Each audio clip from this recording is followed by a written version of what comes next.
Hi there. Thanks a lot for staying with us and being a part of our conversations this morning here on Newsflash. And, it's proudly brought to you by Franco Trading Enterprise, Stofung's Papa Pavi, and we're grateful to them. All you have to do is to walk into the branches and get yourself all your gadgets that you need. If it comes to getting the brand new phone, if you're looking at televisions, if you want CCTV cameras, if you also want to purchase some microwave, now the place you have to be is Franco Trading Enterprise. They've got the very best of gadgets for you, and it's affordable as well. Our branches are open. All you have to do is to just walk in there. And please do call us on the numbers you're seeing on your screens. And once again, do not pick any number on social media to do business with us. Always call the numbers that we'll put on your screens for you to be able to do business with us. And the Google Play Store, you can download the app. It's the Franco Trading app, and you're good to go. And it's also available for you to also check all the details you want to check. It's www.francotrading.com, and that's where the website that you can also check all the details on what we have for you and with the branches and how you can actually, engage with us. All right. So that's what Franco Trading Enterprise is doing for many people out there. Walk in there and grab yours as well. This morning we're back on the conversations, and earlier I was telling you about the issue of Ken Ofori-Atta and the OSP. Now the wife, Professor Angela, has been speaking. She released a press statement yesterday with respect to what her husband has been going through over the period. We're going to be looking at that conversation shortly. And also we're getting to the vetting yesterday for the judges. And a lot of things came up, including the retirement age for judges and also the issue of LGBT. And of course, you expected that the suspension of the CJ would also come into some of the conversations. And once again, Fenyo Markin on the other side was there, and we'll be looking at that conversation as well. Now, Zoom Lion is still insisting that anytime there's a tender, they're definitely going to be getting into it as well. You remember that Manasseh petitioned the president. The president replied and said that contract will not be renewed because a lot of things would have to be taken into consideration. But they insist if there's any public tender for government bid in terms of sweeping the country, they definitely going to be also sending their application because they believe strongly that they've got what it takes to also be a part of that. So we're going to be looking at that conversation also. But right now, let's take a look at the front pages of the newspapers quickly, and I'll introduce my guest in the studio, and then we'll get into our substantive issues to talk about this morning. Daily Graphic here is reporting on some issues, especially with the vetting. It says at parliamentary vetting of justices, Damefe backs the Supreme Court enough. And that's captured on the front page of the Daily Graphic. Now, teachers aiding candidates to cheat in DECE worrying, YX says so. And new CSD, depository post-trade infrastructure, go live. And abolish justices sitting as additional judges, Justice AJ advocates. Now, that's the Daily Graphic. On the back page, it says USAID donates 104 motorcycles to boost healthcare delivery. And UN partners clean up beach at Nungwa.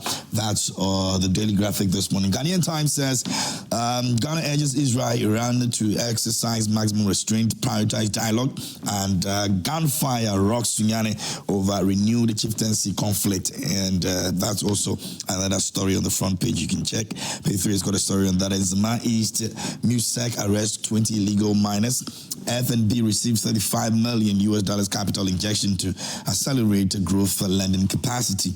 And Supreme Court nominee justifies establishment of public tribunals. So that's also captured by the Ghanaian Times. Now, the overseer says championing integrity and welfare now gains ground in GJA race.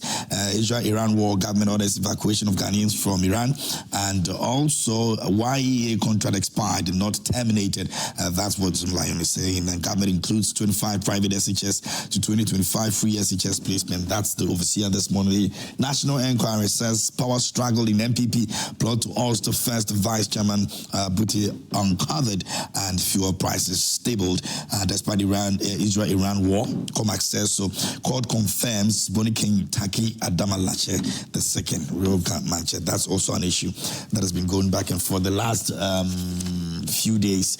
It's been here and there. And if you've been following it, the Gamanche, Kentucky Teko, also released a statement with regards to this very issue. Now, the New Republic says that Tokono on a legal merry-go-round returns to court with recycled allegations after sweeping rejection and blows over third-term rallies in support. Professor Sari Paris and coup plot hints in Parliament after marking on the brink as NPP seeks new minority leader amidst internal turmoil. And Dame in legal dilemma rejects citizen petitions as unfounded and misleading, tells GLC to decline complaints. That's captured by the New Republic. And the oral bites hard. Crooked NPP officials sweat, willing to pay back $500 million looted funds as the AG, Yoko, NIB, OSP, and police tighten news. That's the New Republic. The Independent says that the 2028 NPP race, ex-minister endorses Ken Japan, gift property to Power Party mobilization, and the downgrade dispute. AFC-FTA accuses Fitch of misjudging Africa's financial institutions, and 300,000 Ghana cedis bill for Comet Estate manager, and the presidential succession must exclude the Chief Justice. Sir Dennis Ajay speaks on that as well. And remember that he was also at the vetting yesterday. Spoke about a lot of things, many questions asked and all that. The business analyst says GJA elections, Ghana should be back June 4th re-election bid. Ghana evacuates citizens from Iran, and fuel prices see further reductions. Petrol selling at 10.99 Ghana cedis per litre at some pumps, and that's on the front page. CLOSAC orders staff to strike over alleged misconduct by BEFs and DEFs register, and Ghana loses $11 billion to gold smuggling, links to UAE. That's the business analyst, and that's my last paper for this morning here.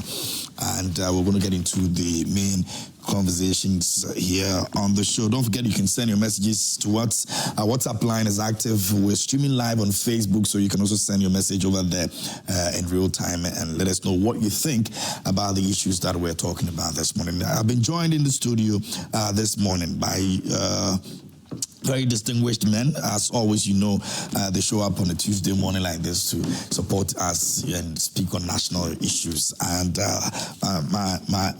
my excitement is the fact that these young men over here have contributed so much to the development of this country. And so please, viewers, let me just, put this out there. When you're sending your messages, do not attack anybody personally. I think that we should go away from that.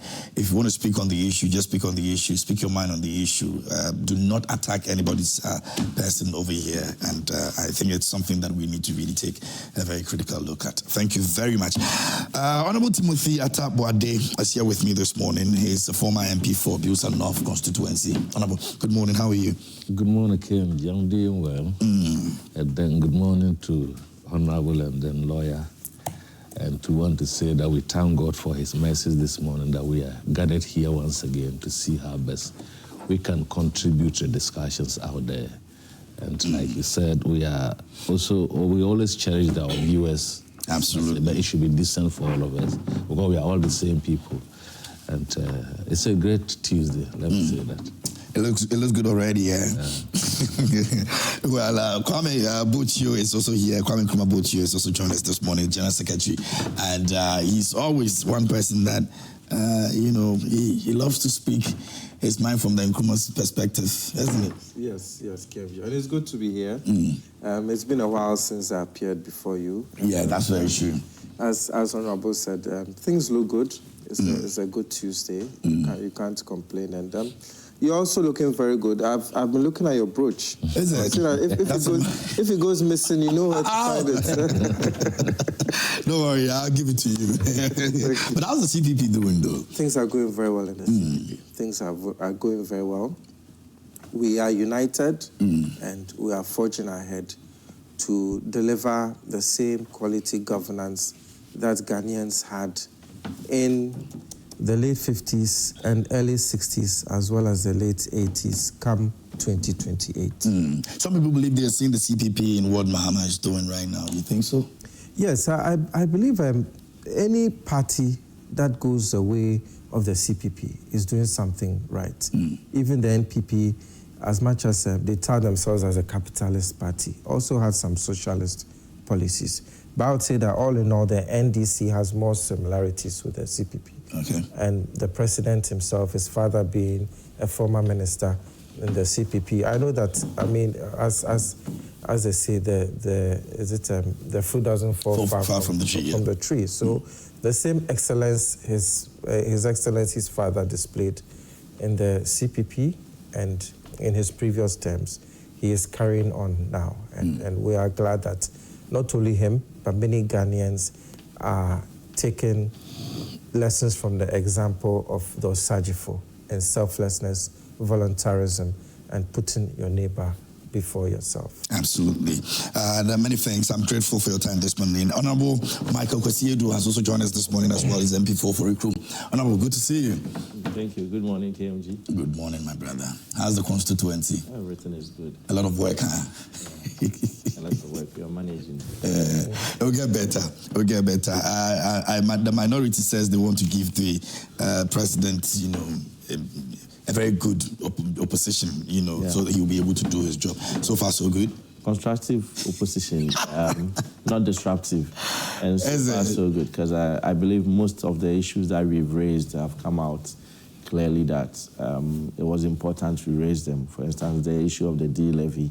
That I remember it's been postponed. Timothy that very soon the world prices will go up, and I have the video I'll share with you just here on your show.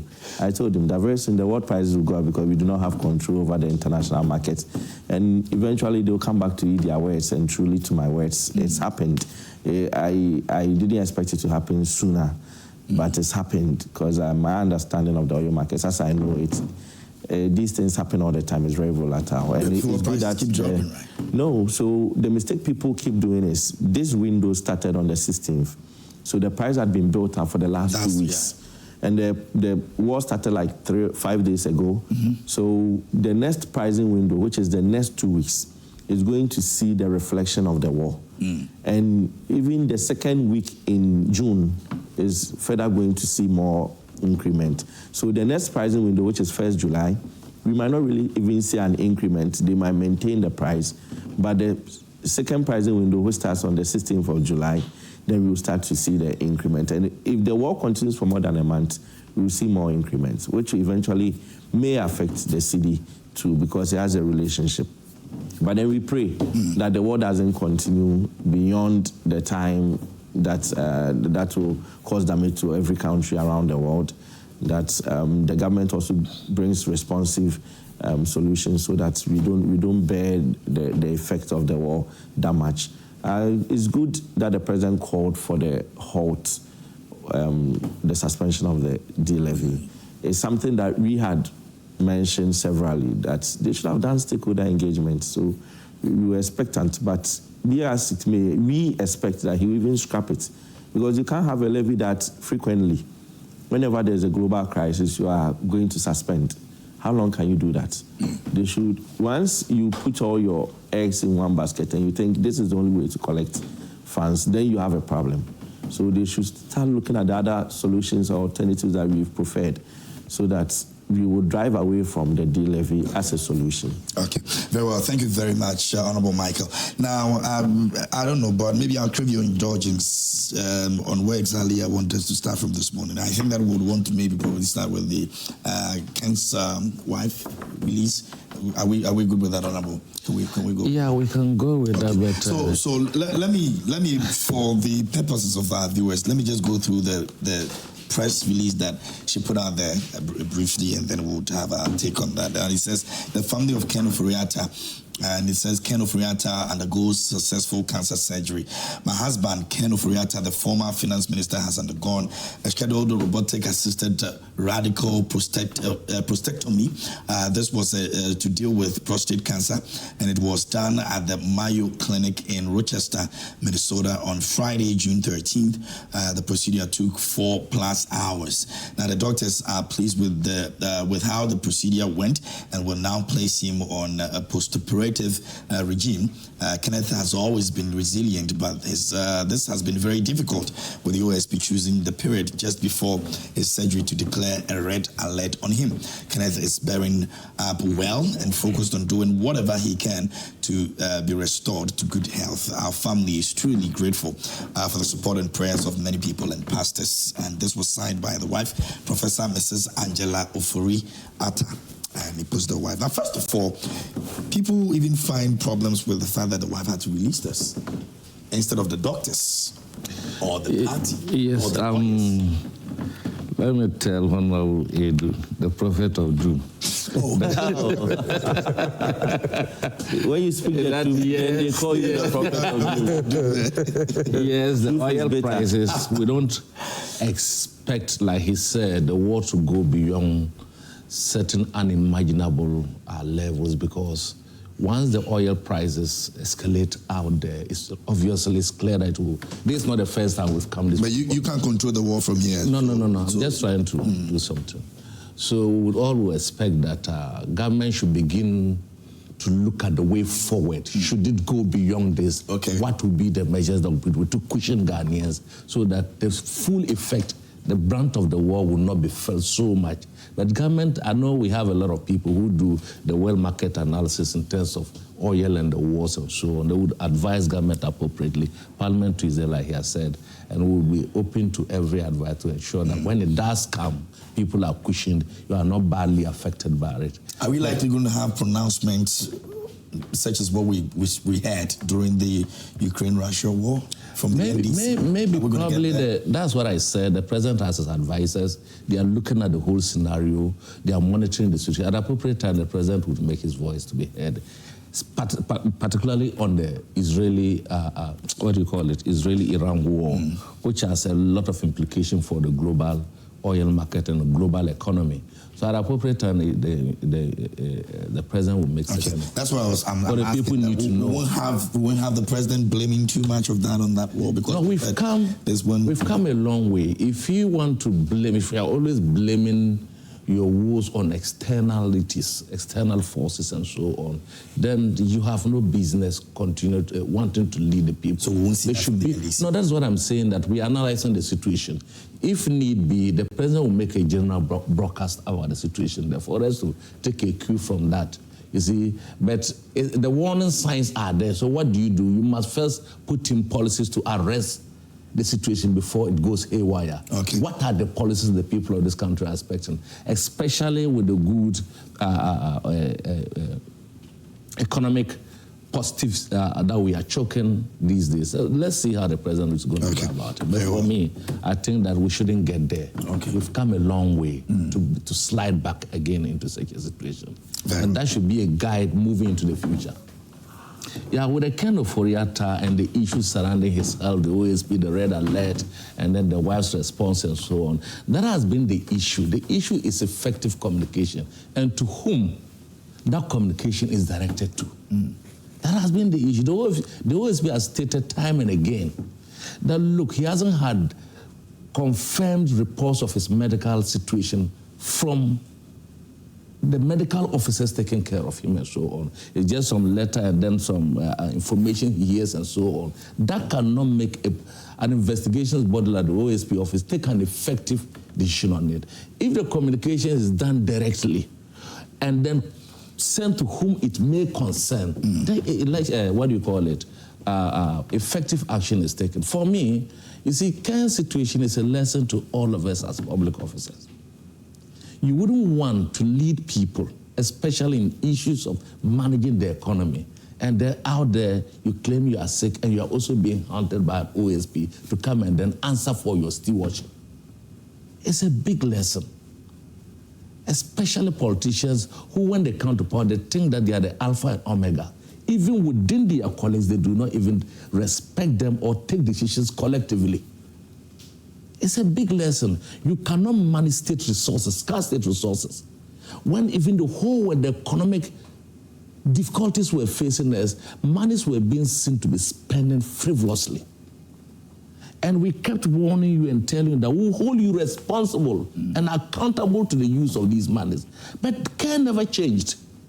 He continued to do it to the extent that the whole majority caucus at the time said he should resign or the president should remove him. If they had heeded to their own people, it would have been a different ball game altogether. Remember when they started and we put our mouth, we were told that yes, they wanted Ken to be removed, but they didn't want the way the NDC wanted him to be removed. You remember that at the time. They wanted their own way. Here we are today. Whether you are sick or you are playing games, it's up to you. There are other members of the NPP government that are not being called to answer. Why are you being called to answer? Because the brunt of the issue, where we are today, rested solely on your shoulders. The vice president was the leader of the economic management team. He's not being called to answer anything. The president himself, you read a budget on his behalf. Why are you doing that? When you knew the consequences of your actions, you knew that there were some things that you were doing that would come to haunt you, but you thought that power is going to be there forever. The question now is, if the NPP had won power, would they not investigate the appointees that have misused public money and so on? If the NPP had won power, if they had won this power, would they have allowed Ken Ofori-Atta to go and other alleged cases that appointees have gone through? So for me yesterday, when I heard the wife speaking, I said, wow, the wife has now become a spokesperson of the husband. Yet they kept telling us that all the time that the lawyers were there to answer any questions and so on. We pray for him. We think that he should get healthy and get better to come. But at least he's giving us enough information. Yeah, but the information is coming from the wife. The information is coming from the wife. We can't take it wholeheartedly. Obviously, if I speak on behalf of my wife, my mother, or close party relationship, there are some issues that I may be covering up.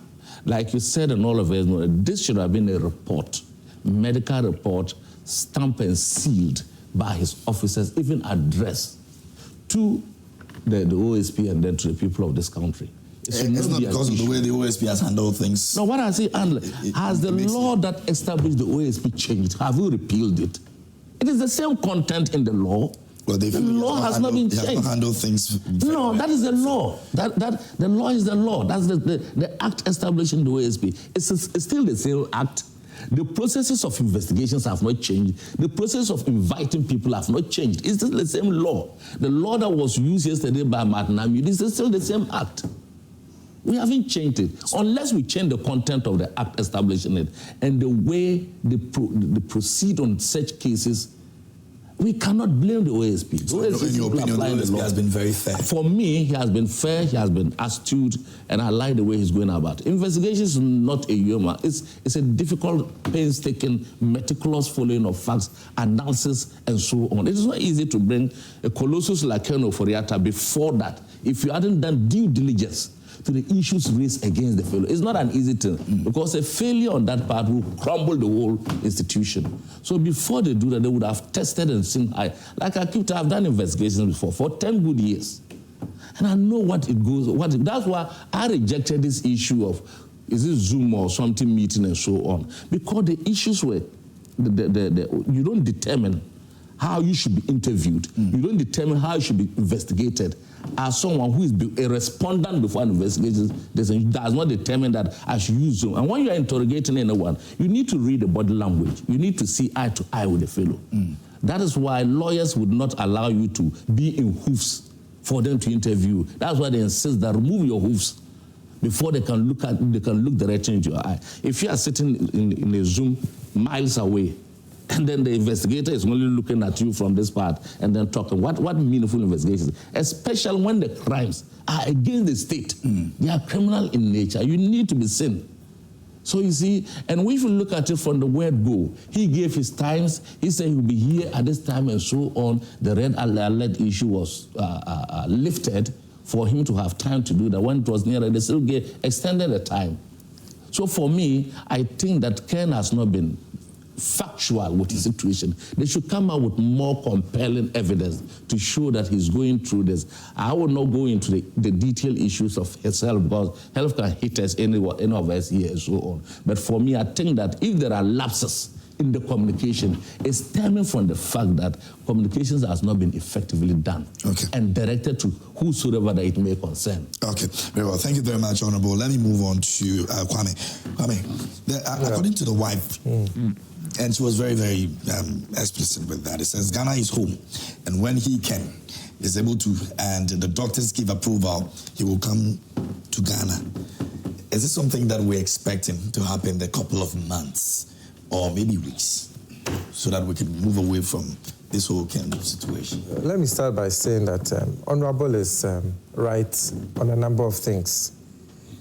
Even according to the law, the appellate court should be slow to overturn the judgment of a high court, because the high court has observed the demeanor of the witness, the body language, as he said, he looked into the eyes. There are many psychological factors that goes into evidence investigations. So the person being present is very important. So Honorable is right on that score. However, let me also add that there are instances where the court would require video conferencing if the witness is not available.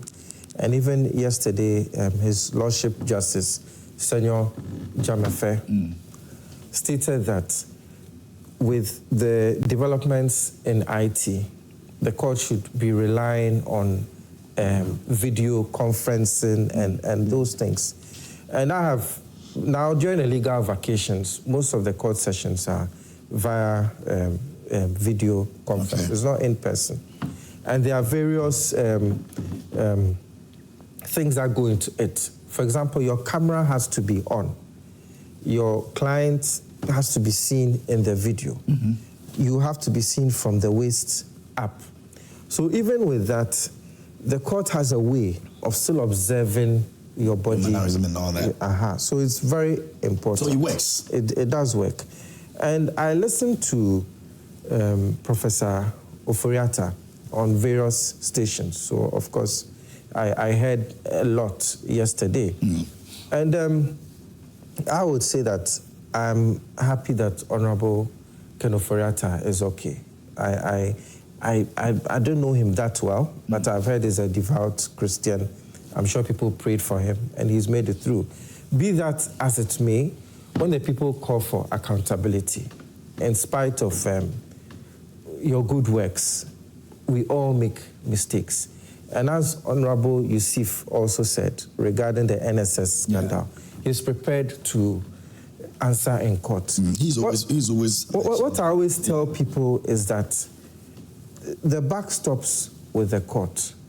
No matter what you say in your defense, no matter what is said against you, it is the court that will analyze the evidence and make a ruling on it.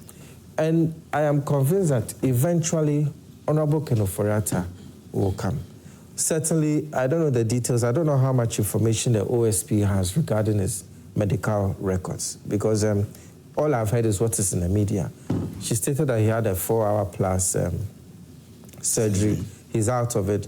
She also stated that usually there's a 3-month period where various observations will be made. But I think they should go the extra length, aside what they state in the media and her letter, to bring some concrete medical evidence to say that indeed Mayo Clinic has done this surgery. We believe that a recuperation period of so and so is required. During this period, he can have video conferencing. During this period, he can travel, etc. I said on a previous program that I was doing this case with a senior lawyer who has taken a backseat for a while. And I went to visit him to ascertain certain issues. And he's not even allowed access. This is in Ghana. He's not allowed access to his phone. He's not allowed to watch TV, because any little bit of excitement can actually kill him. It's a fact. However, these things have to be ascertained by a medical personnel. You don't base it on the fact that that is the nature of cancer or that is the nature of sickness. When it comes to health, it is not what the courts say. It is not what the laymen say.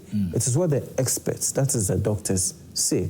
So I think they should go further to bring the medical evidence. But back to your first question, I believe that eventually Honorable Ken Ofori-Atta will avail himself. That is my... You believe so? That is my gut feeling. He will. If it were him, if he was to advise him, he would tell him never to step foot in. No, I would say... You totally disagree? I disagree. And I think it was Justice Dennis Ejay who also said that there's a perception of corruption in the judiciary, but it is not really as people think. And in Ghana, in the eyes of God, the Anas expose. I said the same thing on camera. I'm in that expose, that it is a perception. When you are in the courtroom, you cannot just sway the judge, whether for political reasons or for other reasons. I believe that if he avails himself to the judicial system, he will have a fair and just trial, whether it goes for him or for against him. In my few years of practice, I have complete trust in our judiciary. I don't think he has anything to fear. Okay. And I would urge him that as soon as he's better, he should come. It is not about what is said in the media or what the OSP says or what any... It stops with the court. That is where the power lies. And the judges and the court has been trained to sift the wheat from the chaff when it comes to evidence. You can amass whichever amount of deception or false documents on both sides. They'll be able to weave through it and then come out with a just judgment. So I don't think he has anything to fear. Very well. Thank you very much, Kwame. Let me move on to Honorable Michael. Well, KMJ, is good that the wife has spoken because the information being put out there by the wife is privileged information. I hear people say, why is the wife speaking? Yeah. At the end of the day, who else will speak? Because the man entered a surgery alone, and possibly the only person who will be allowed in such circumstances to be closer to him will be his wife. So the first point of call that will bring any information to us will be the wife. So we thank God that he's had a successful surgery. These are some of the things you don't wish for anybody. If you've ever had a family member go through these kind of surgeries, you understand the situation, and I understand the situation because I've had a family member go through it. The robotic-assisted radical prostatectomy is something that after it takes months, about 3 months or more, for the person to recover, even depending on the person's body. And the reason why they do that is the normal prostate cancer surgeries, if you are not careful, they might touch some veins. Okay. And after the surgery, it continues to spread. And for men, sometimes you cannot even pass urine anymore. And they have to wear diapers and so on. So the robotic one helps to be able to separate the cancer from where the veins are and so on and directly pick. So they punch holes in your stomach and put the robot inside to do the surgery. Yeah, that should be an intense procedure. It's an intense procedure, and so far I think about 2 countries does it, off head, based on what I know and the experience I've had with relatives. I think off head in Germany and in the United States. So I'm happy that he's been able to go through successfully. And now, listening to the wife, it gives me clearly an indication why the previous communication was as it is. I've heard people say he should bring more information. It's not like he didn't bring any information. Doctors, people ask. Yes, it's not like he didn't bring any information, except that the OSP felt the information he brought was not sufficient. The word the OSP used was that it was not sufficient. So they brought some level of information. But at the end of the day, the OSP has not charged him. The OSP has not charged him. It's in investigation processes. Yeah. And in investigation processes, lawyer can attest that he can even come to Ghana and decide not to speak to the OSP or even provide any information to the OSP and have his day in court. So whatever be the case, they informed the OSP that the man was going to go through such a procedure because normally in such circumstances, after a biopsy has been done, and I know in Ghana, most of these clinics, they will pick your sample and send to South Africa for biopsy and those things. And even when you get to the facility that you are going to do the final procedure, they will still conduct another biopsy. to determine whether the results that you are bringing from other clinics are accurate. Exactly what they exactly before they will go into your body. So he's gone through that process. He was scheduled for a surgery on the 13th, and thank God he's gone through it successfully. I'm happy that the wife says he's ready to account for his stewardship. At the end of the day, I don't think anybody is scared to or not ready to account for their stewardship. We've had circumstances in this country where people have gone through it and they've eloped, and the courts have judgment against them, and we can't find them. We have precedents. The Sedinam Tamakolo issue is a precedent that people have run away and they can't be found. Here is a man who has investment in Ghana. He has businesses in Ghana, business interest in Ghana. He has home in Ghana. His wife says Ghana is our home, and he will return.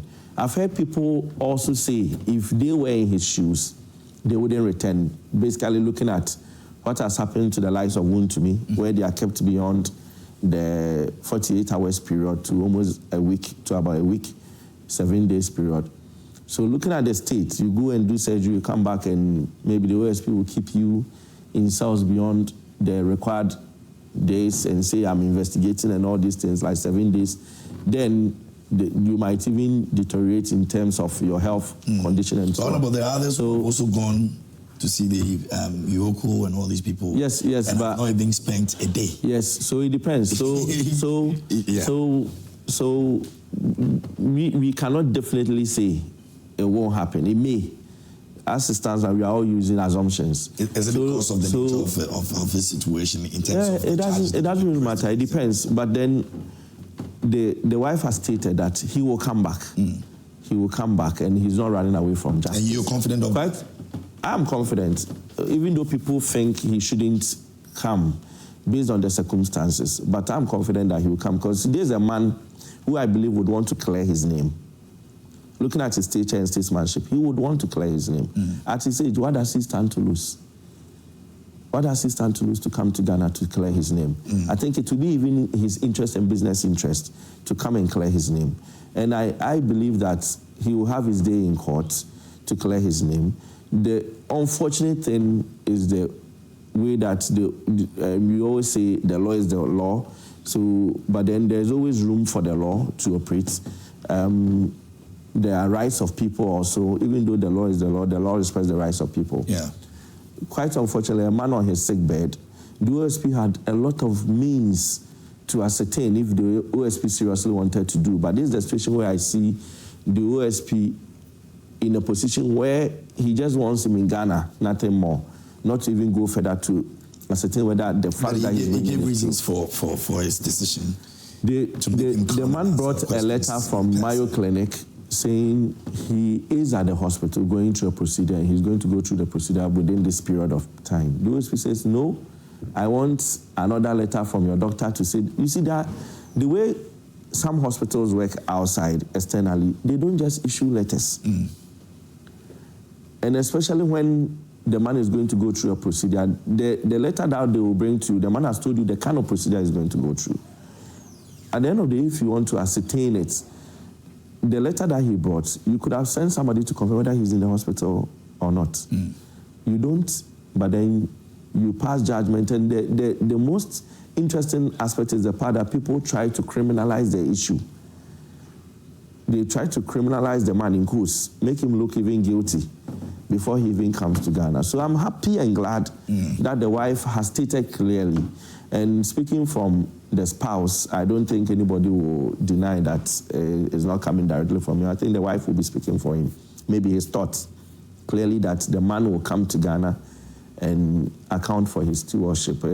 It brings some of the suspicions and controversy surrounding this whole issue. As that he's a fugitive and he doesn't, it brings it down. It minimizes some of the suspicions, and I'm hoping that he gets a very good recovery. He goes through a good recovery process and gets his health back so that he can come to Ghana. And then all these fears and all these noises in quotes will be laid down. Now, the big question is, will the OSP now take the red alerts? No, I think the OSP's position currently, I don't know what they're going to do, but I think his position currently, he has issued a red alert. And I don't think with the red alert, the country that Mr. Ken Ofori-Atta finds himself, they also just go, the Interpol just go and pick him. No, they don't work like that. They also do their investigations over there to ascertain whether the man truly is a fugitive on the run. That's how it works. So when they also make their checks and they realize, oh, he's undergoing a surgery, they will not bring him because they also respect the rights of people. So with this letter out, is it convincing? The letter, it depends on where you stand. Okay. The OSP will not look at this. Exactly. It depends on where you stand. There are people who would even care about the letter. But there are people who will be empathetic towards the man because of this letter.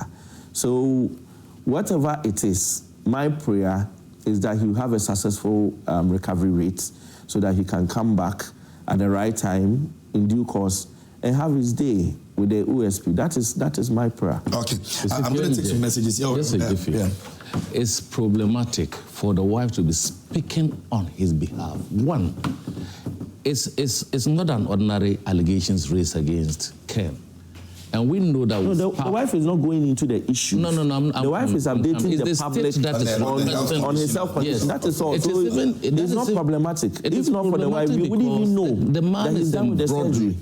He's entangled with allegations raised against him, against the Republic of this country. Yeah. For the wife to even have that temerity to talk on why he's being delayed or he's being kept there, and for him not coming to answer the issues, it's problematic because I feel that as a wife, you will not give the public the full truth about the issue. That is why when you are in such cases, people speak on your behalf. Even psychologically, the woman will not have the capacity to do. But like he said, if he's speaking on behalf of the husband and questions are put to him, she might not be able to even answer most of the questions and so on. Because this is an issue against the state. It's not a simple matter. You cited the case of Sednam, so that case is closed.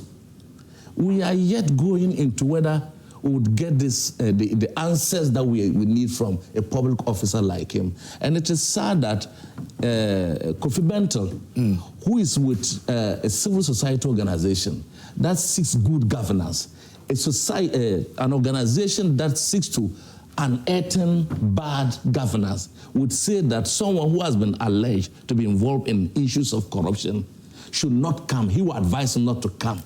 Are you telling me that all of us here tomorrow, if we're involved in public criminal activities and we find our way outside this, we should not be called to give accountability to the people of this country? And I think that the Imani as an institution, credible institution, should come and disassociate itself from the comments made by our brother Kofi Bentel, because he does not give a good image by his continual comment on this issue. You're a lawyer. And now, even my brother talked about his tradition of other people to this country. And you are saying that someone should not come and answer. These are not Trump charges. But he gave the premise, based on what he has said so far. He believes that... Look, all of us should be... We should not give politicians a lean way to go when they commit crimes against the people. No, is there a lean way? Look, let me tell you, we should not be speaking as if we are not in this country. People's banks were collapsed. People's investment, they died by one fellow. He's not better than the CEO of Karma Group of companies and all other people in investment. For the first time, a retired Chief Justice joined her colleagues to protest against what they thought was not right about the investment that was swept under the issues of bad governance. So he should come and die on the hand of the state? No, he's not going to die, my brother. But you said somebody dies, he's not better than the president. Yes, but is it not true? He should come and die on the hands of the state? No, that's not what I said, Honorable. I'm saying that he has to come and answer the allegations raised against him. He's not better than any other fellow that we call to come and answer questions. That's what the OSP stated, that a former president, John Dramani Mahama, was invited and he appeared before them to give evidence in the case that was brought against him, just like all of us. The OSP has to travel from here to London or wherever it is, to equally interview people concerning the Airbus scandal and so on, and came out with a report. But in the issue of Ken Ofori-Atta, the OSP will not travel because the crime was committed against the Republic of this country. And he must be brought to the same Republic that he committed the alleged crimes against to answer. But in the case of the Airbus, they were citizens of other countries for which the countries will not release their citizens to come here for investigation purposes. But you'll be allowed to go to them and then to take evidence in terms of that. So this issue, and then the continual back and forth about it, is that Ken should hurry up and then come and answer the question. He should hurry up with health issues and come and then answer the questions. And for us to, because he knew these things. They were so, I don't even know the word to use this morning. Okay. You collapse people, businesses, banks. Look at what went into it. And as a financial person, honorable, you knew that some of the things you were doing will come to haunt you. You know it. You are not a mere economist or an accountant. But has he said he won't account for it? You do these things with impunity. When you are being called, you give us man of excuses and so on. Assuming it was any of us and you were in power, you would have said all the unthinkable things in this world. But for me, we pray, like we all said this morning, you get healthier and come and then face the law. If he's exonerated, fine. If it is otherwise, the verdict is otherwise, you go and face it. But the issue of he can come here and not speak, please, we shouldn't say that. He can come here and not speak. Why? Wasn't he lording over us in this country? Wasn't he taking our resources to invest? Why? We want to know. It's the same thing they made when the letter commissioner went to office. A public officer, they prevented her from speaking. Now we don't even know what is in the woman's head. Why do we do that to ourselves? He has to come and speak. Okay. You can also join us with your messages. Let us know what you think. Our WhatsApp line is active. We're streaming live on Facebook as well. We just took a look at the issue of the OSP, Ken Ofori-Atta, and the wife has also spoken about his health condition, and they're hoping and praying that he recovers and then come back to Ghana. We'll be looking at the vetting of the justices. That'll be our next topic, but let me find some few messages that we can look at, and then we'll get into it. This one over here says that, and it's coming from K. Frimpong, and he says, good morning, KMJ. Ken Ofori-Atta has brought this unnecessary pressure upon himself. One can only imagine what he and his family are going through. It's no secret that Ken is not feeling well. He has not been well even in his last days as finance minister. Even though he was not feeling well, he was adamant in stepping down. Even that makes his current situation difficult to either speak for or against. This should be a lesson to all politicians. Ill health is something we cannot play normal politics with. It's clear the man is not coming to Ghana any moment soon. So the OSP and any other body after him should have a second thought. Now, government should totally abolish the D-levy because clearly no proper consultation was done, and this levy can't stand the test of time. Fast forward, government has still what was urgent about the levy to the extent it was even passed in the midnight. Fast forward, government has still not been able to implement it as our economy crashed. Okay, so that's K. Frimpong over there.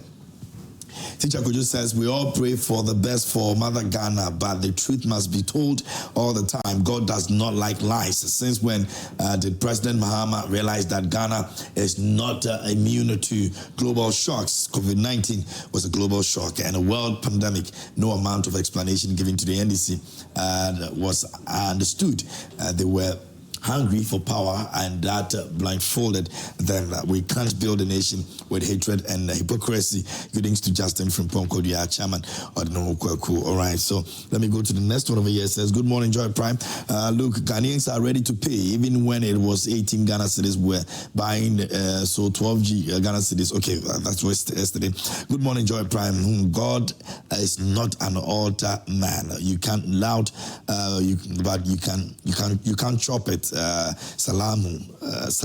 Salmanu Ferry sent in that one. Okay, let me go to this one over here.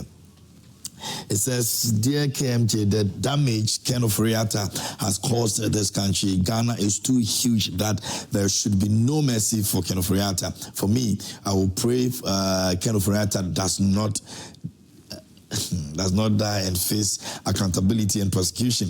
In 1979 revolution, people who were shot by firing squad didn't cause such huge economic mess like thievery, corruption, scandals upon scandals, reckless borrowing, mismanagement and gross incompetence by Ken Ofori-Atta.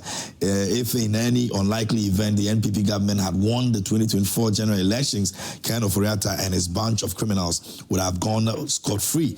I am now cocksure Ken Ofori-Atta will face prosecution because Gertrude Tokono will not be there to free him. Good morning, dear Charles Champon in the Seshi Kumjebre, Western North, sent in that.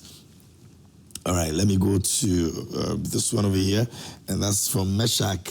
And it says that I think we should all come together as a country and appeal to President Mahama to consider ruling the country until he gets tired, because he has shown clearly that he is the real man for the job. I have never heard anybody saying that external shocks cannot affect Ghana. We were rather telling the NPP government to stop blaming everything on COVID-19 and Russia-Ukraine war and do their best to save Ghanaians from the unbearable hardships we were going through during the period. And that is exactly what President Mahama has exhibited. He has suspended the implementation of the Island levy due to the fight between Israel and Iran in order not to put burden on Ghanaians. This is the real definition of a good leader.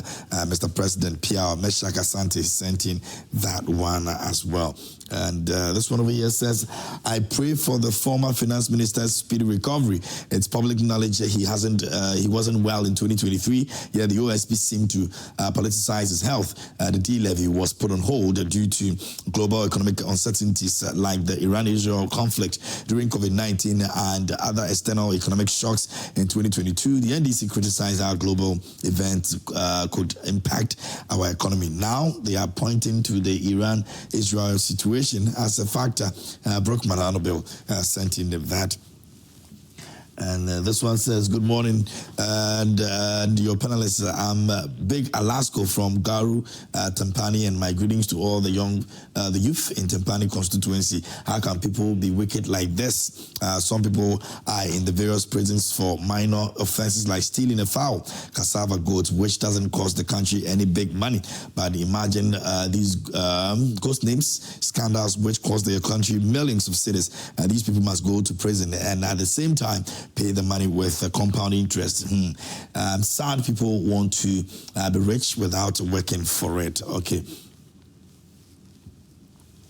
This one is from Gasti Man in Brekum, and it says, tell the NDC man to stop such hypothetical analysis. They are in power now, so he can continue to say whatever he wants to Ken, in spite of the situation he's going through. Yes, he must be dealt with if he's found culpable of any of the corrupt allegations, but the NDC should know that the procedure they are using will be the same that will be applied to them in 2029 when that man in your studio gets sick. He must be a bit sensitive to other situations. So his name is Honorable Timothy Atabwede. He's not a guy or that man. So please, let's try and then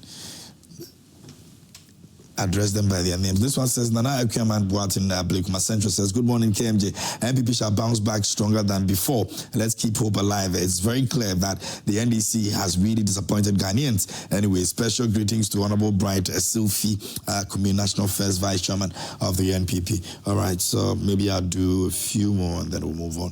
Akonsi Gariba says, good morning, KMJ. The NDC should stop saying the law is the law, else the law would come back and eat them up. However, those who are doubting Ken Ofori-Atta's sickness should remember this saying that if you throw a ball to the wall, it will definitely come back to you.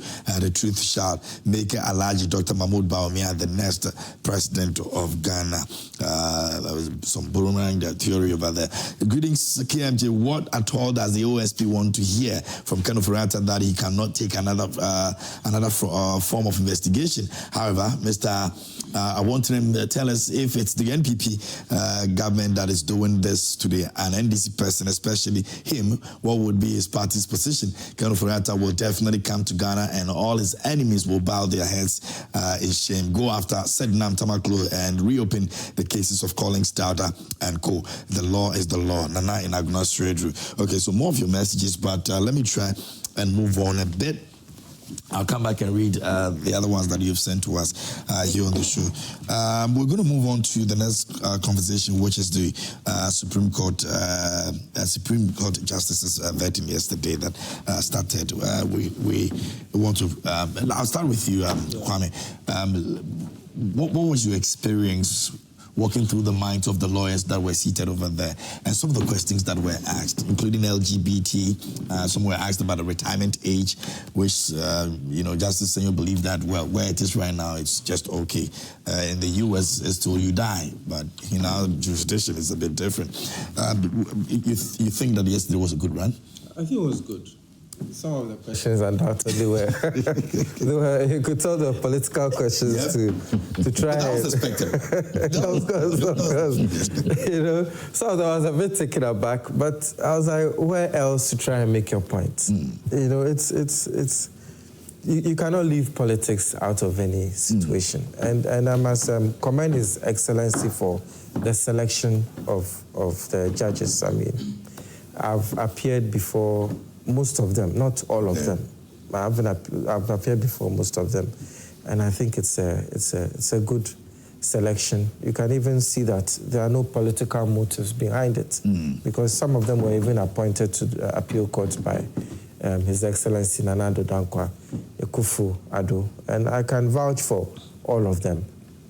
I really enjoyed the vetting. The questions were even the political ones, I think they were necessary questions.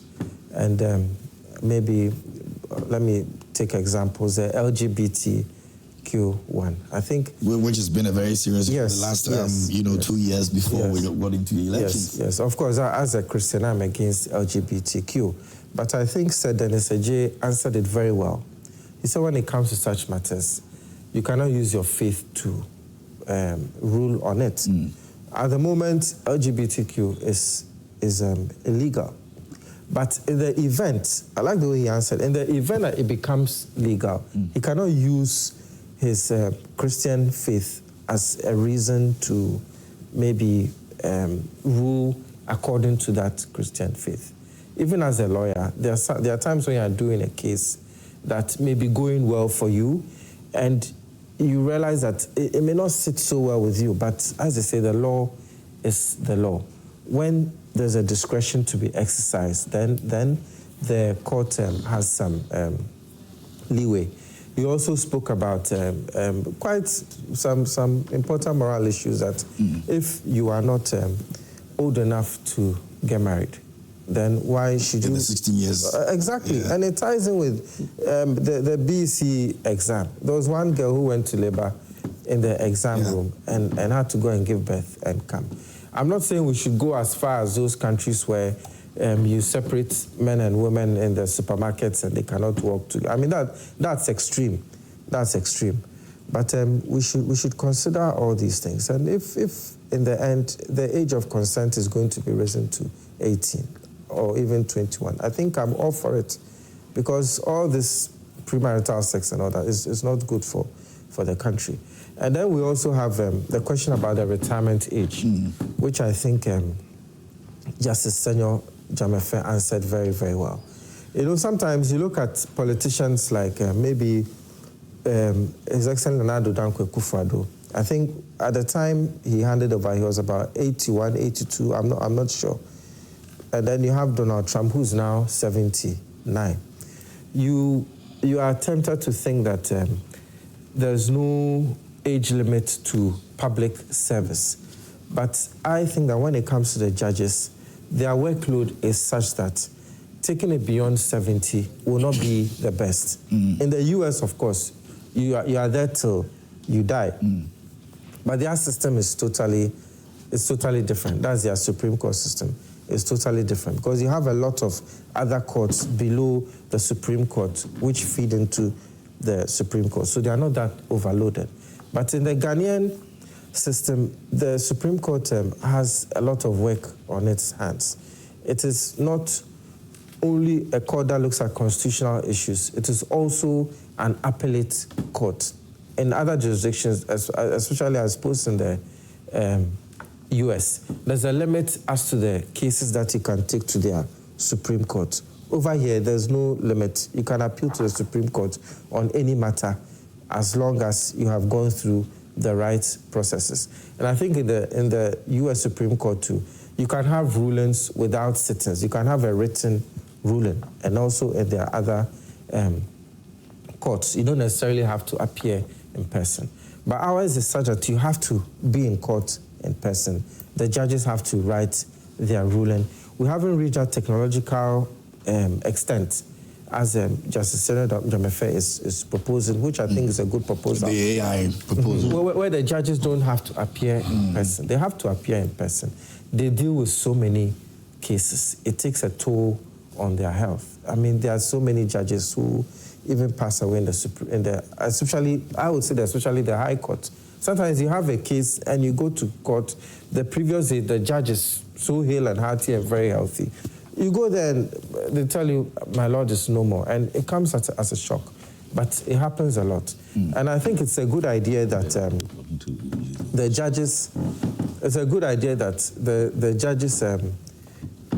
continue to retire at 70 and are used as assessors, as his Lordship Justice Jamefe proposed. And I think there are also some questions regarding the removal of the CJ, which I deem to be a bit of a political question. But then again, the minority has a right. I know there are some pushbacks on that. But when it comes to such scenarios, you have the right to ask any question, as long as it is not insulting against the nominee or does not go against the morals and good thinking of Ghanaians. Okay. And then there was also another important question. I think it was about whether the cloak surrounded, I think it was Article 1274, one of the minority MPs asked, whether that ironclad shell of not being taken on for your decisions can be removed, as in the actions you take in the course of your work as a judge, whether it can be attacked under certain circumstances. That I also think is a very, very important question, because it is evident that even as far as going on review in the Supreme Court, when a ruling is made against you in the Supreme Court and you are dissatisfied, you can go on review. And there are circumstances such as injustice and all that. But however, you cannot just succeed on review because you feel that maybe a mistake may have been made by the court in your ruling and all that. There should have been a substantial miscarriage of justice. You understand me? And that is your last point of call. And even with that, you cannot appeal any further than that. So the question is, can judges be taken on for the mistakes they do in the course of their work? Of course, if there's substantial miscarriage of justice, there's a right of appeal, but can they be held personally liable? And I think I see where that question is going. I think they may be trying to correlate it to the current proceedings regarding the CJ. Exactly. But I have full faith in the committee, and then Justice Puaman, Justice Asiedu. I know that at the end, whichever verdict comes out, it will be enriching for all Ghanaians. And even the former Chief Justice herself, I also have full faith in her. And I believe that we'll go through the law. Whatever comes will be enriching for Ghanaians. So all in all, so far, it's a very good session.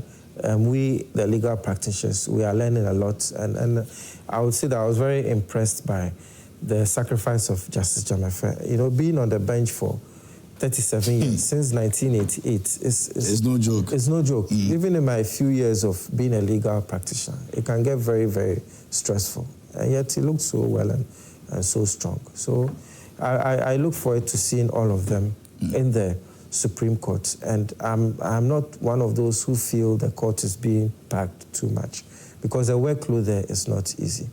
If the numbers are increased, it's for the betterment of all of us. Yeah. And we even need more courts. I know in other jurisdictions like the UK, sometimes lawyers are allowed to sit as lay judges occasionally, which we don't have here. But access to justice should be spread out.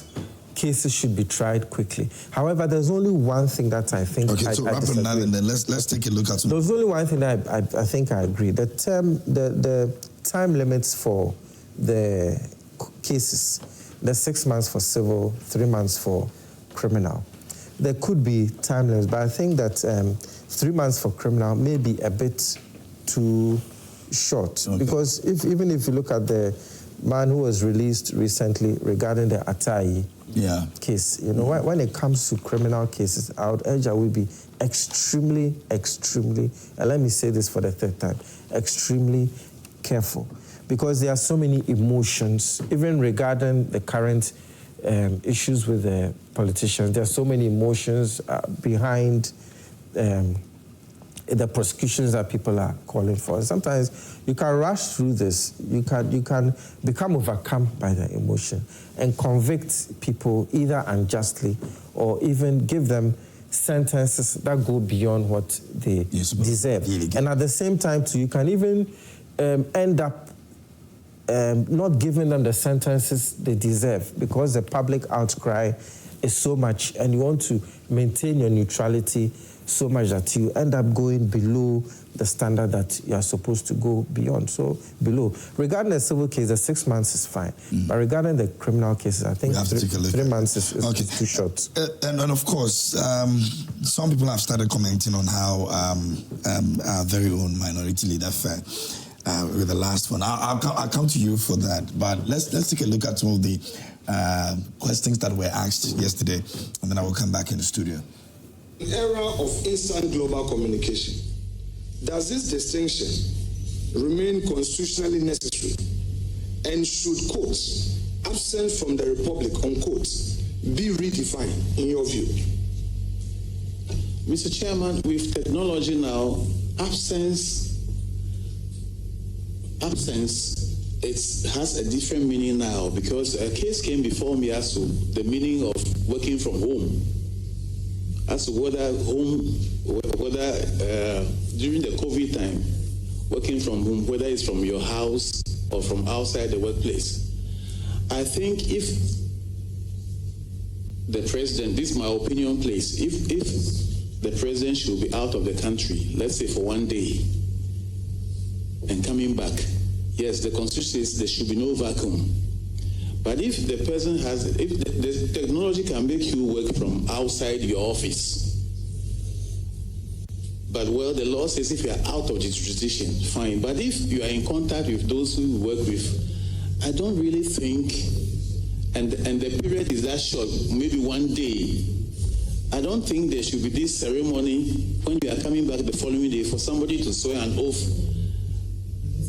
And then the following morning, the president or whoever's oath is taking his back. Is my law departing from the law is the law? The law is the law, but I'm not departing from it. But what I'm saying, this is my personal position.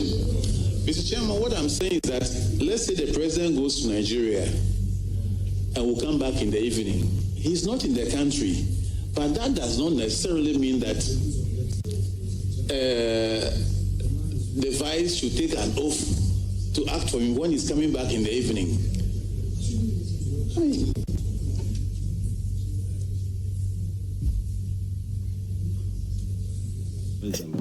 All right. So, that was what happened yesterday during the vetting, and a few other things that came up. And the very last one that he heard was the issue of when the president is not around, the vice is not around, the Speaker of Parliament is not around, and then now we have the Chief Justice, and how the transition, swearing in and all of that, and some answers that came with regards to that. Let me come to you, Honorable.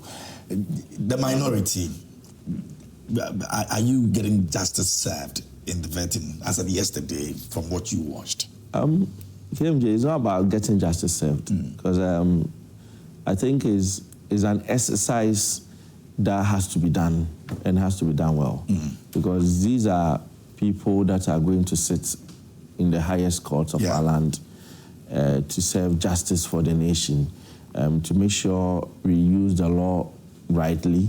The Supreme Court is the final adjudicator, the apex court in everything, exactly. And if you miss out on the Supreme Court, then you've done a great disservice to the country.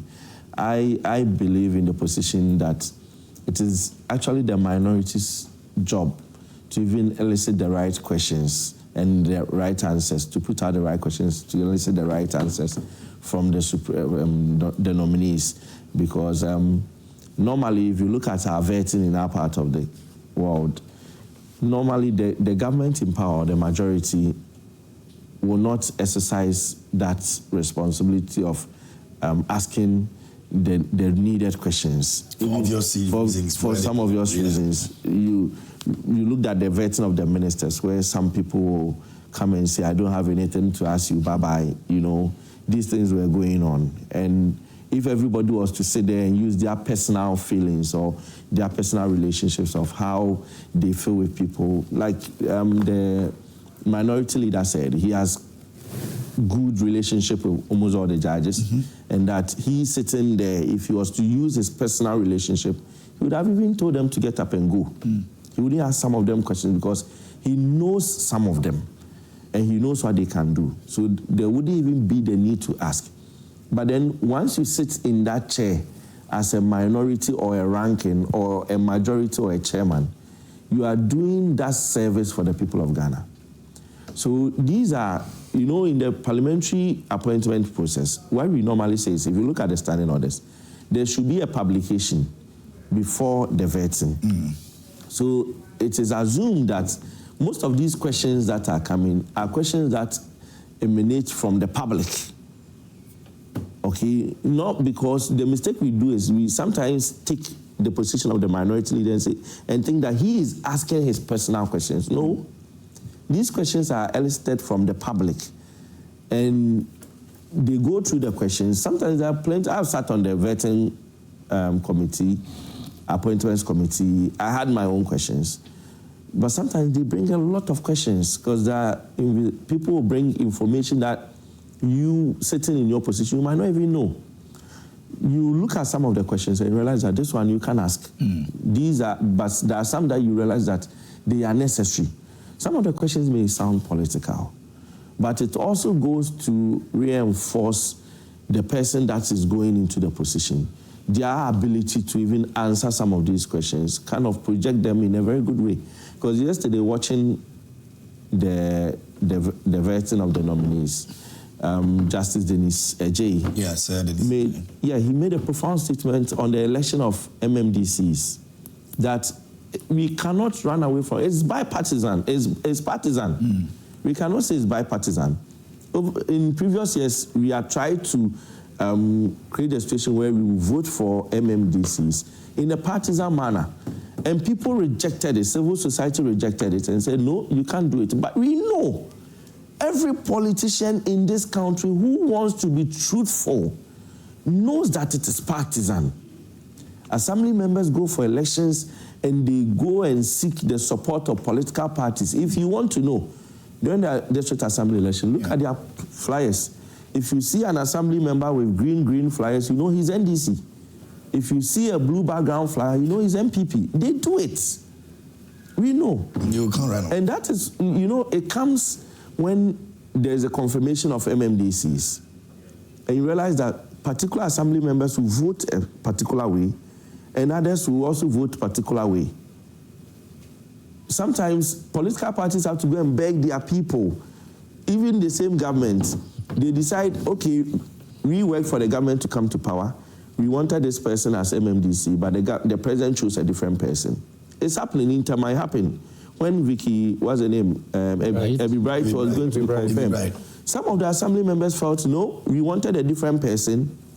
So it became a whole lot of issue. Eventually, they had to go and sit. The regional minister had to come in. They sat to them to speak to them before they even voted, including the appointees. So the honorable justice nominee mentioned that these are things that we should look at.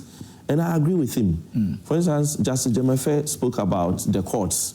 People over the years have said that they feel the way the court handle cases and so on, because of that, he felt we should fast track and that criminal cases should be done in 3 months and civil cases 6 months. I don't agree. I personally think if you are not careful, as much as we want to fast track some of these cases, if you are not careful, we might create a situation where there will be injustice. Because the moment you bring such a policy in place or such a decision in place, there will be judges who will be tempted to push their cases faster. And they will overlook some of the nitty ingredients in cases.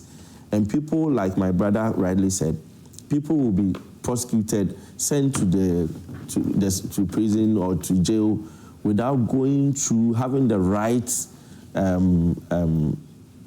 justice procedure done. But as it is, he also mentioned that they need to build the capacity of the human resource within the courts. And I agree. I think it's one of our major issues. Yes, yes, and it's not the courts alone. Every institution, building human capacity, human resources is very, very important because they will, at the end of the day, do all the work. And now we have technology. And it also comes to join the same position where he mentioned that they shouldn't increase the period, the retirement period for the judges. Some calling that it should be extended to 75 years and so on. He had a position that now there's technology. There's artificial intelligence, AI, which can assist you in your work. They can use audio visuals. They can use other forms of IT services to visual recordings and so on to support the works that they are doing. And he believes that because of the advent of IT, computer and AI and all these things, it makes the work easier for you to be able to put together your stuff. Because in the previous years, you needed a lot of years to learn and to come to court and be able to present your case very well. But now, with the advent of computer, there are a lot of things that you can do easily. And you don't need many, many years of experience to be able to have everything, the expertise, the level of expertise that will put you there. So he felt the 75 years wasn't needed and that we should stick to the 70 years, which I agree. Because we're in a country where we believe we have to give people opportunities. And even the normal civil service age, retirement age is 60 years. If you are lucky, then you get a contract of extension, maybe 2 years. Or another 2 years. So by 64, 65, you are done. And the judges are going to 70 years. I think 70 years is good, so that we do not put so much stress and drain our judges, so that they can come out. The job as a justice of the Superior Court is very lonely. It's very lonely. So at 70 years, they should be able to come out so that they also have some freedom to interact with society and the knowledge that they've gained at the Superior Court. They can also use it, share with the public in various forms. Not necessarily active, but then, yeah, because recently I've seen some of them have gone to join the, what's the name, Council of State, to support the work of the Council of State. And there may be other circumstances where some of them may be called in other areas to even support. If you keep all of them at the bench, you might not even get them to come out to support in other areas. So I agree with some of the things that they said, but I think largely the vetting was good. Okay. It was nice, with the exception of some few, I think... which I always expected. Yes, when it comes, when the first deputy speaker is in chair, you know, he's always trying to be a little protective. I think, he's up a bit. He's a bit hard, you know. He's trying to be protective of every issue. He should allow the vetting process to go on freely so that Ghanaians can enjoy the vetting process and enjoy the nominees and understand that these men, these great men and women are going there not for their personal interest or for a party's interest, but to serve Mother Ghana. Then we can reduce the level of perception, the bad perception that goes on in the public about the judiciary also. That's what I have to say. I always would love to see the first deputy speaker and Afenyo. I love to see that. I'm always thrilled by what the two of them will bring, you know, to the table when it comes to that. So yes, I had a good time watching the two of them yesterday.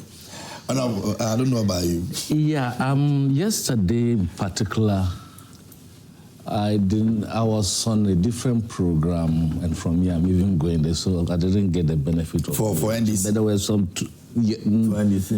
for former MPs, not so it was both sides. We were at the Kofi Annan Training Center taking a program on election monitoring and observations and so on. So we are going to continue for almost 5 days and so on. But when I was going on, I listened to some few, especially the issue regard to the district assembly. I completely disagree with the answer given by the nominee, saying that we already know it's partisan. That is my view, and I've always stood by it. You see, but don't legislate it. We know, like he rightly put it, we all know we're a small society. If I'm going to contest as an assemblyman, they just know, Tim's an NDC fellow. I will even use my language to woo the people towards me, but don't legislate it. It is not everything that we must make it partisan. Because if you look at what partisan politics is doing to us, creating even problems within families, even a wife and a husband.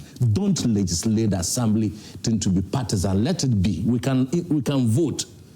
You see, I've attended gatherings and I've seen even people you think they are illiterate. They'll get up and say that, but they said we shouldn't bring partisan politics into the assembly elections. Why are you saying this? They know, the people themselves know. And they appreciate the fact that it must be the way it is. If we push and make it partisan, and that we are going to elect them on partisan basis, we are going to destroy our democracy at that level. And we'll regret. It's not everything. We are rushing to do so many. Look, yesterday the issue of the judges wearing a gown. Came into the conversation as well, And they were saying that why should they do blah, blah, blah. And the judge finally, his answer finally said that I am proud if I wear the gown, it distinguishes me from that and so on. I don't think it was an issue. I don't think, you see, it is how the law is applied boldly and fearlessly to any fellow who appears before a judge without regards to your status, your religious background, your society, and so on. Justice is dispensed in the name of the people. Justice emanates from the people. This is what we should be looking at, so that even a poorest man appear before the judge, you know that, once I appear before the judge, I'm saved. Team and his power all today we'll see. Let the poor people say, once I want the case to go to court and the judge will put pronouncement on it. We should build a society such a way that people would advocate to go to court to resolve their matter. They shouldn't say, if I send this case before the court because it's an MP, they are not going to hear me or they're going to throw the case away. I've listened to lawyer this morning about the fact that you might have your perception of shenanigans about judge, but when you appear before them, so many times he has appeared before them, he believes what they do and he believes in the law too.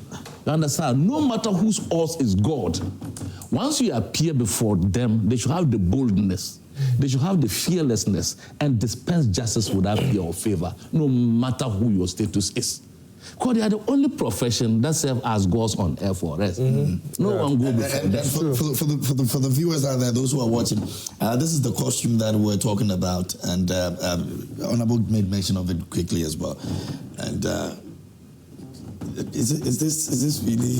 It's okay. Look, it's not everything that you demystify. It's not everything that you demystify. Look, I'm thinking the question. Look, I'm older than you all here. When we're young, you never hear of a judge or see a judge. Even if you are passing by the house and say, this is a judge. This is beautiful. It's beautiful. You think so? I think it's beautiful. When you are passing by a judge's house and they say, this is a judge's house, you give your distance to the house. You give your distance. And when he appears, they say, this is the judge. Even the magistrate, you all give some respect. Is it so now? And what has gone wrong that it is not so?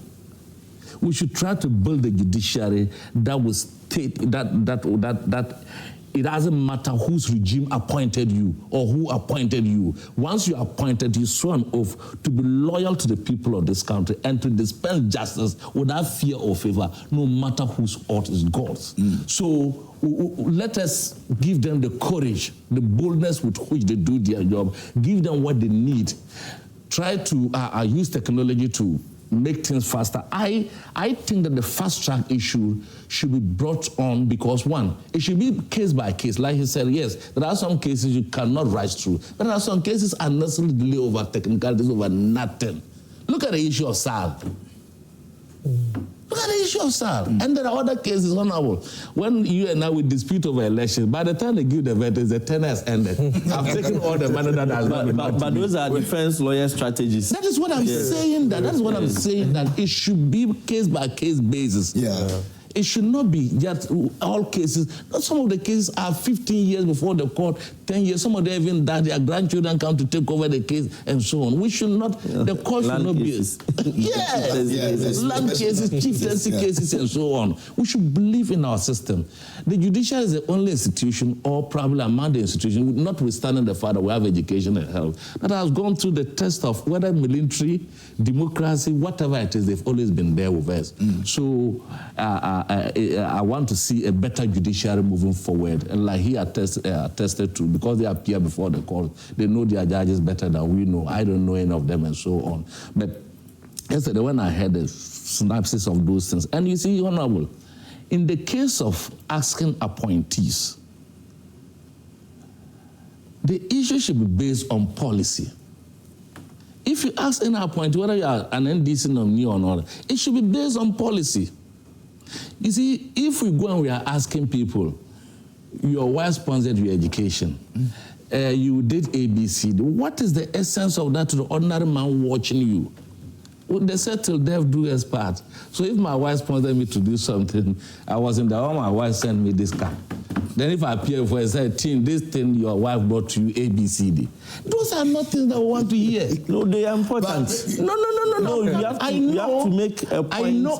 How on the you flip fund, side of the point. How you fund your life, your lifestyle. On the flip side of the point, I know what I'm talking about. On the flip side, it's good because you're a public officer. You need to show. You need to show that your integrity and your incorruptibility cannot be taken for. I know all those. So it's a genuine concern. But you see, but we over dramatized. In the someone will come like he says, someone will come and say, "Oh, you are my friend, you are my dad, you are my dad." I saw one of my good friends in the minister when he came. Even your people were praising him. They didn't answer any question. Yeah, because we got into that and that. One minister came, I think the Greater Accra minister.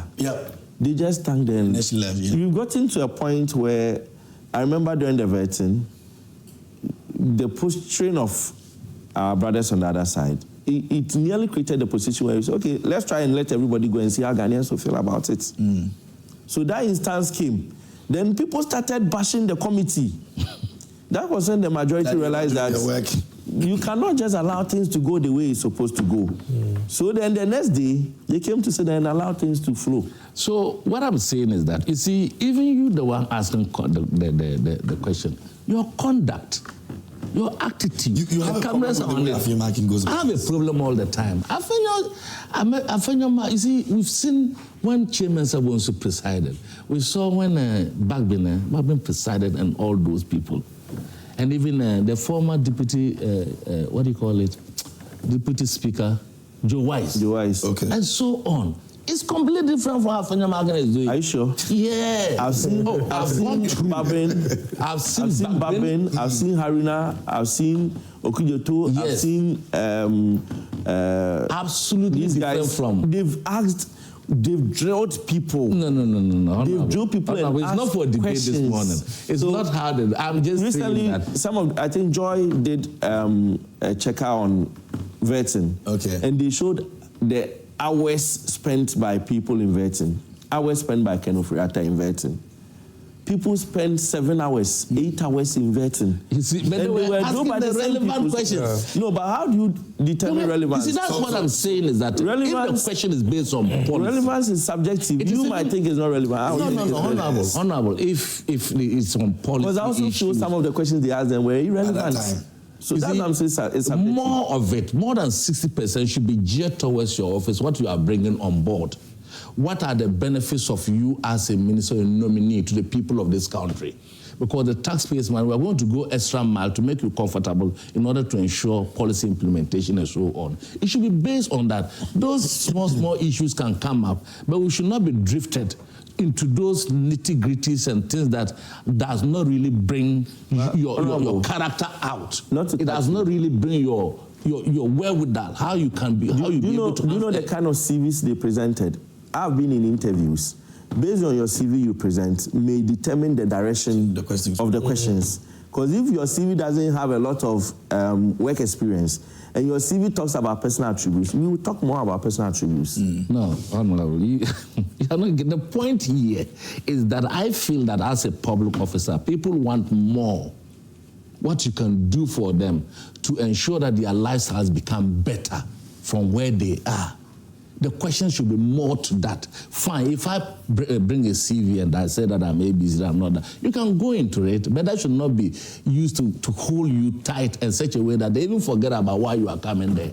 There are a lot of the issues, when at hindsight, when you sit by, you say, the way Tim is behaving as a minister, I should have asked him these questions, and the opportunity is gone.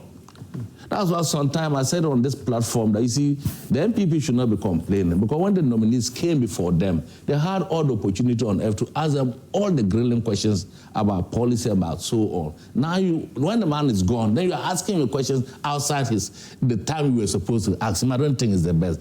Going forward, we want to see a vetting committee that does well in terms of policy research. You can even let CSO who are experts in that bring in the issues for you to be able to ask, because I want the best to come out from our appointees and so on. So for me, I think it should be done. But I congratulate all the nominees that came before the committee yesterday. I am happy lawyer, he's been dealing with them. He said that he was elated that even some of them were appointed during President Kufuor's time. Kufuor's time, and then they've gone. Sometimes I wonder, Alain Jamasi also has been on the bench for 40 years or something. 37 years. So we should try to promote them when they are due and they are really qualified. It should not take another president to bring them from one state to the other. I think the Judicial Council have a way of promoting you when you are at the Court of Appeal. You should not be staying there, you become stagnant, and the issue becomes even boring to you. They would all want to move forward. And I think as you get older in the law, I think you know it better. Just like those who are into medicine and other technical areas. As you grow into it, you become better off than when you started. Someone who has been on the bench for over 30 years should have gone to the Supreme Court. That is my candid opinion. And I think they should make it easier. It should not always be that the president must come to nominate someone. There should be a process of promoting them with their qualifications, and their judgment should be enough. That's a good point. Because if we continue to allow the president, which is constitutional anyway, to continue to appoint, there's no way that will not always read partisan politics. Especially my friend and I would always read. I would might not even be so for yourself. I would. Because the last 8 years, I know how they have. No, if I say my friend, I'm looking at. We didn't do it. It is you. No, there was a campaign.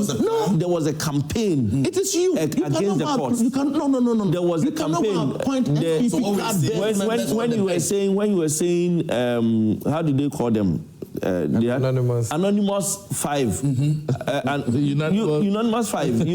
You just label the judges, and surprisingly, right after elections, the judges became sacrosanct. They became okay. Everything, the perception, everything just vanished. It was we labeled them. You remember when the judge, your communication director, Sami Jemfi. Wait. On countless occasions. Oh, my brother. Label judges. The National Security Minister himself, which is wrong. Honorable Kandapa. We don't have to do this to ourselves. Kandapa. No, Kandapa was speaking on issues that there's a perception. Honorable Kandapa. But you label them.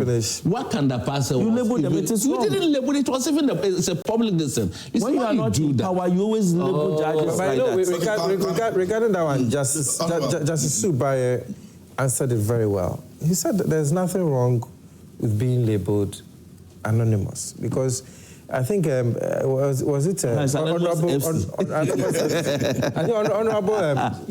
Dako? Even lawyers. Okay. Honorable Dako asked him a question about how a lot of the appeal court judgments are anonymous. That is, all 3 judges agree, and he said there's nothing wrong with that. And I think it's right that he said that, because before, when they adjourn a case for judgment, an appeal for judgment, they do have a judgment conference to look into the case, and they agree as to whether the High Court judgment should be overturned or it should be sustained.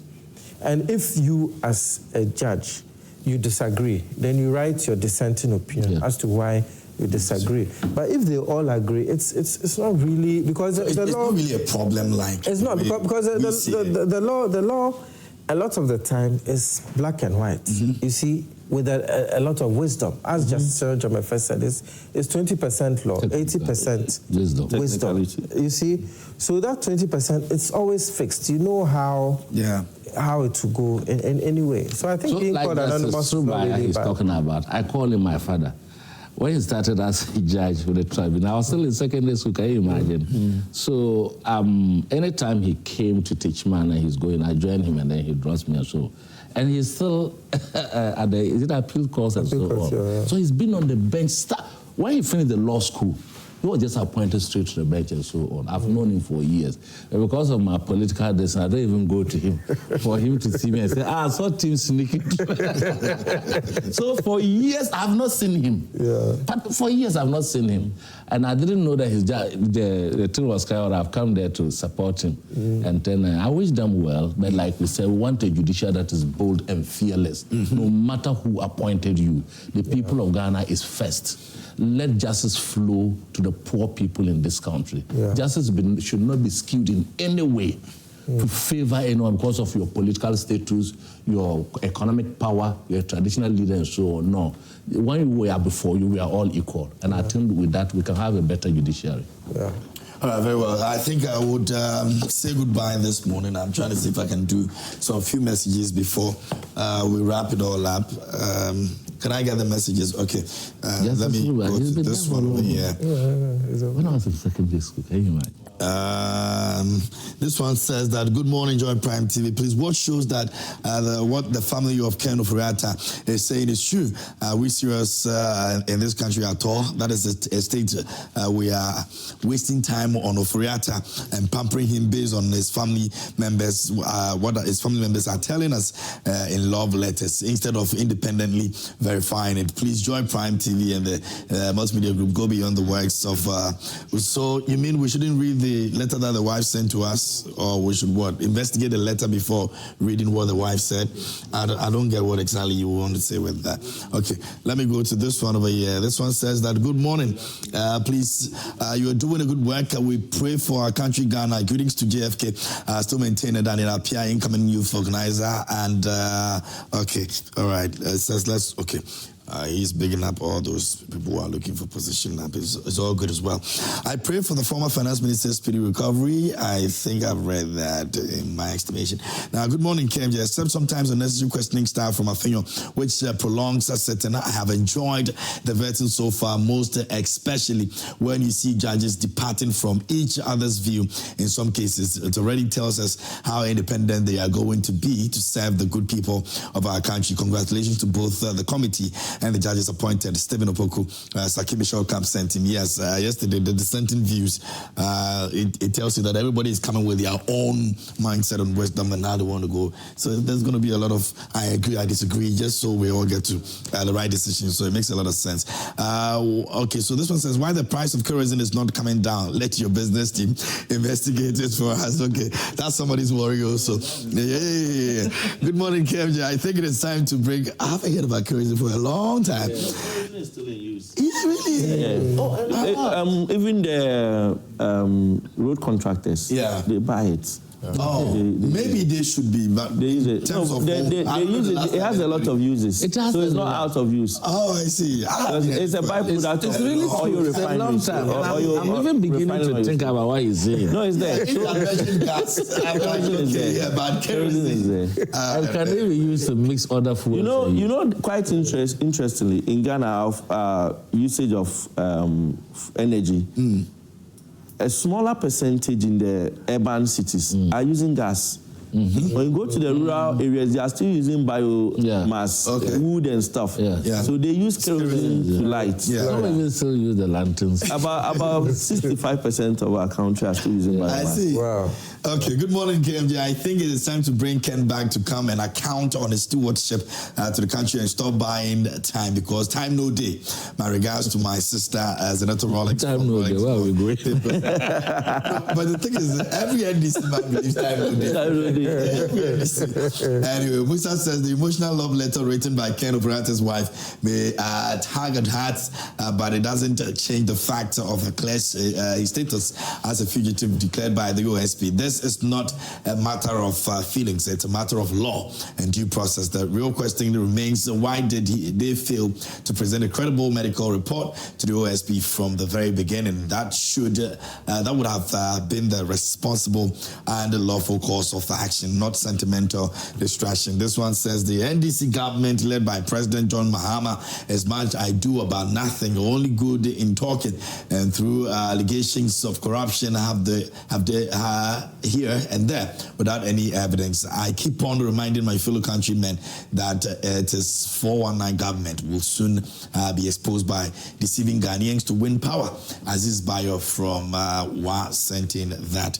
Okay, good morning, KMJ. Enjoy Prime. If COVID-19 and Russian-Ukraine war didn't do any damage to our economy in the country in the past, why should the Israeli-Iranian war have any negative effect today? Resetting Ghana shouldn't be propaganda. Let's pray that this war doesn't escalate to that we have a stable global economy. Meg from Kaze in Ho was just sent in that as well. Okay, so the COVID-19 conversation is coming back again. Very much expected. Good morning, KMJ. In as much as I support that monies should be retrieved as regards the NNS scandal, the government shouldn't paint the picture as if this is not this what started only yesterday to paint the SWAL administration black. Way back at the university between 2012 to 2016, there were teachers on study leave who were receiving National Service Scheme allowances in addition to the monthly salaries. These connections were done by NDC guys on campus, and they were the same people sharing the RLG laptops.